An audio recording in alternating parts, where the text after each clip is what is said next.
barakatuh mbokk yi julli bi mbokk taalibe bi ñu ngi ci liggéey bi nga xam ne moom lañ tàmbali woon fii ci Xuru Mbàkke tey ñu ñëwaat fekk ci toog jotaayu Sëñ Ndiaye Jaxate muy Sëñ Abdou Jaxate yàlla na fi gën a yàgg te gën a wér te ànd ko ñun liggéeyal Sëñ Tuubaa bi nga xam ne moom la nekk fii ci barab bi nga xam ne ku fi ñëw rek boo ne sa ba tegoo ci jëmmam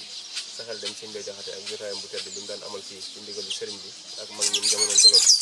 ñu woon fi nag yoon wu njëkk doon waxtaane taarixu dëkk bi ak yenn ci jeexit yi nga xam ne am na fi muy ay jeexiti siyaar yoo xam ne sëriñ bi defal nañu ci keroog lu am solo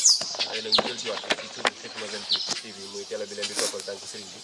ci kilifteefu Sëñ Balla Mbacke Mbuub ànd koog équipe technique bi yëpp ñu mën cee tudd ku mel ne suñu Fallou Fall bi nekk ci caméra bi kon ñu ngi santaat bu baax ak suñu chauffeur bi Sëñ Góora moom it di Baye Fall di taalibe Cheikh Ibrahima Fall